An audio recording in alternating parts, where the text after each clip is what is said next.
Geopolitics chess బోర్డ్లో మళ్ళీ కొన్ని ఇంపార్టెంట్ అయిన మూవ్స్ జరుగుతున్నాయి. చైనా ఫారిన్ మినిస్టర్ అయిన వాంగ్ యి మన ఇండియన్ ఫారిన్ మినిస్టర్ అయిన జయశంకర్ గారితో మీటింగ్ జరిగింది. చైనా సైడ్ నుండి కొన్ని మంచి డెసిషన్స్ అనౌన్స్ చేశారు. దీనివల్ల ఇండియాకి బెనిఫిట్ అవుతుంది. చైనా ఇండియాకి కొన్ని మంచి ఆఫర్స్ ఇచ్చింది. చైనా నుండి ఇండియాకి యూరియా ఫెర్టిలైజర్స్ సప్లై స్టార్ట్ అయితే, రేర్ ఎర్త్ మినరల్స్ గురించి చూస్తే చైనా బ్యాన్ రిమూవ్ చేసి ఇండియాకి ఎక్స్పోర్ట్ చేస్తుంది. ఈ రేర్ ఎర్త్ మినరల్స్ మన మ్యానుఫ్యాక్చరింగ్ ఇండస్ట్రీస్కి చాలా యూజ్ అవుతుంది. కానీ ఇప్పుడు మన ఇండియా చైనా సప్లై మీద డిపెండ్ అవుతుంది.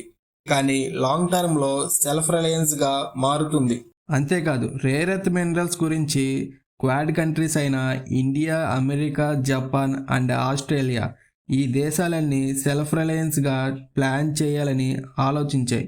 కానీ గ్రౌండ్ లెవెల్లో ఏం జరగలేదు. ఎందుకంటే అప్పుడు బైడెన్ సపోర్ట్ ఇవ్వలేదు. ఇప్పుడు ట్రంప్ నిర్ణయాలతో క్వాడ్ ఆల్మోస్ట్ డ్యామేజ్ అయ్యింది. అమెరికా సపరేట్గా బల్చిస్తాన్లో మైనింగ్ స్టార్ట్ చేద్దామని చూస్తుంది. అమెరికా బల్చిస్తాన్లో రేర్ ఎర్త్ రిజర్వ్స్ ఉన్నాయని అనుకుంటుంది. అందుకే అమెరికా బల్చిస్తాన్ లిబరేషన్ ఆర్మీని టెర్రరిస్ట్ గ్రూప్ అని డిక్లేర్ చేసింది. కానీ రిస్క్ ఏంటంటే చైనీస్ సిటిజన్స్ మీద అటాక్ చేసింది బల్చిస్తాన్ లిబరేషన్ ఆర్మీ. ఫ్యూచర్లో అమెరికన్ సిటిజన్స్ మీద కూడా అటాక్ చేస్తే అప్పుడు అమెరికా ఎలా రియాక్ట్ అవుతుందో చూడాలి. ఇప్పుడున్న ప్రజెంట్ సిచ్యువేషన్లో China fertilizers, rare earth minerals, tunnel boring machines supply చేసి ఇండియాకి హెల్ప్ చేస్తుంది అని చెప్పుకుంటుంది.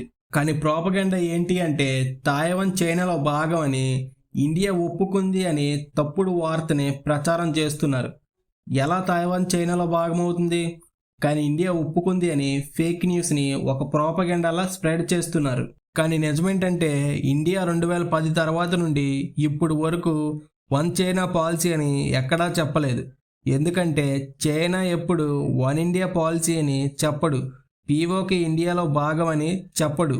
మరి ఇండియా ఎందుకు వన్ చైనా పాలసీని ఒప్పుకోవాలి? ఎప్పటికీ ఒప్పుకోదు. చైనాకి ఏదో ఒకటి ఆపర్చునిటీ కనిపిస్తే చాలు, ఇమీడియట్గా దానిని వాడేసుకుంటుంది. మీటింగ్లో వాంగ్ యి ఇండైరెక్ట్గా అమెరికా మీద అటాక్ చేశాడు.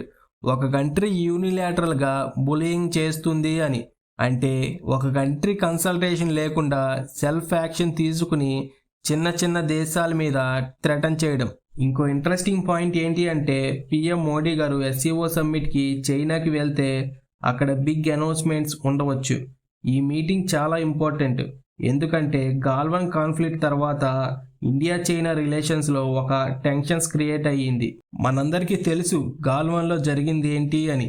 ఆ కాన్ఫ్లిక్ట్కి ఎక్స్ప్లెనేషన్ అవసరం లేదు, ప్రతి ఒక్కరికి తెలుసు. ఇప్పుడు చైనా తెలుసుకుంటుంది ఒక పెద్ద నైబర్ ఇండియాతో కంటిన్యూస్గా కాన్ఫ్లిక్ట్లో ఎలా ఉంటామని. చైనా వెనుక పెద్ద హెడ్ఏక్ ట్రంప్ రూపంలో వచ్చేశాడు. చైనా ఇప్పుడు ఇండియాతో ఫ్రెండ్లీ టోన్లో మూవ్ అవుతుంది.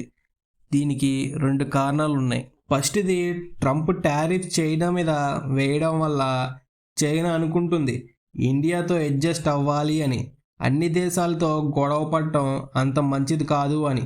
సెకండ్ది వచ్చేసి రష్యా యుక్రెయిన్ వార్ ఇప్పుడు ఎండ్ అవ్వడానికి అవకాశం ఉంది. ఒకవేళ రష్యా యుక్రెయిన్ వార్ ఎండ్ అయితే ఇండియాకి రష్యాకి బెనిఫిట్ ఉంటుంది. కానీ బిగ్గెస్ట్ లూజర్ ఎవరు అంటే జెలెన్స్కీ. తర్వాత ఇంకో బిగ్గెస్ట్ లూజర్ ఎవరు అంటే చైనా. ఎందుకు అంటే గత 3 ఏళ్ల నుండి వరల్డ్ అటెన్షన్ మొత్తం గాజా బాంబింగ్స్ అని, యుక్రెయిన్ డ్రోన్ స్ట్రైక్స్ అని, రష్యా బ్యాలిస్టిక్ మిజైల్స్ లాంటి ఇష్యూస్ మీద కాన్సన్ట్రేట్ అయ్యింది.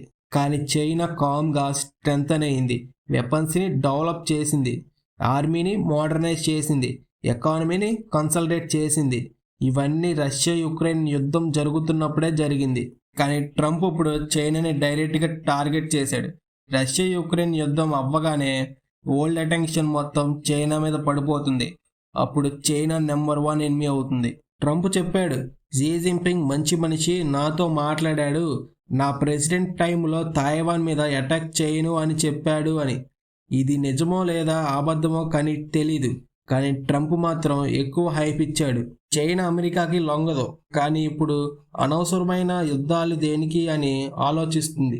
అందుకే వాంగ్ యి ఇండియాలో ఉండడం, జయశంకర్ గారితో మీటింగ్స్ జరగడం, ఎస్సీఓ సమ్మిట్ గురించి బ్యాక్గ్రౌండ్లో డిస్కషన్స్ జరగడం. కానీ అందరికీ ఒక క్లారిటీ ఉండాలి, చైనా ఇండియాకి ఫ్రెండ్ కాదు.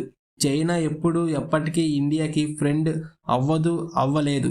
గాల్వాన్లో ఏం జరిగిందో మనందరికీ తెలుసు. గాల్వాన్ మళ్ళీ రిపీట్ అవ్వచ్చు. ఎల్ఏసీలో మళ్ళీ ఇష్యూస్ క్రియేట్ అవ్వచ్చు. చైనా నక్కబుద్ధిని నమ్మకూడదు. చైనా ఇండియాతో ఒక కన్నింగ్ చెస్ గేమ్ ఆడుతుంది. ఇప్పుడు ఫ్రెండ్లీగా ఉండొచ్చు, కానీ ఎప్పుడు ఇండియాకి సపోర్ట్ చేయలేదు. ఎప్పుడు చూసినా ఇండియాకి వ్యతిరేకంగానే ఉంటుంది. కానీ ఇప్పుడు చైనా ఎకానమీ ప్రమాదంలో పడిపోయింది ట్రంప్ టారిఫ్స్ వల్ల. అండ్ మన ఇండియా కూడా చైనాకి ఓడించాలని మ్యానుఫ్యాక్చరింగ్ ఇండస్ట్రీస్లో, ఎక్స్పోర్ట్స్లో చైనాకి ధీటుగా వెళ్తుంది. అందుకే మన ఇండియా చైనాని నమ్మదు. ఆపరేషన్ సింధూర్లో కూడా పాకిస్తాన్కి వెపన్స్ ఇచ్చింది, మిజైల్స్ ఇచ్చింది అండ్ అడ్వాన్స్డ్ రాడార్ సిస్టమ్స్ని ఇచ్చింది. కానీ మన ఇండియా పాకిస్తాన్ని చిత్తుగా ఓడించి ప్రతీకారం తీర్చుకుంది. చైనా కూడా ఎప్పుడు చూసినా అరుణాచల్ ప్రదేశ్ని చైనాలో భాగమని పేర్లు మార్చుతుంది. కానీ నిజమేంటంటే టిబెట్ని చైనా స్వాధీనం చేసుకుంది. మన ఇండియాలో భాగమైన అక్షయ్ చిన్ని కూడా ఆక్రమించింది. ఇంకా ఫ్యూచర్లో రష్యా మీద కూడా అటాక్ చేస్తుంది. ఇది వాళ్ళ బుక్స్లోనే రాసుకున్నారు. ఈ విషయాన్ని ట్రంప్ కూడా చెప్పాడు. రష్యా అమెరికా న్యాచురల్గా ఎనిమీస్ అని.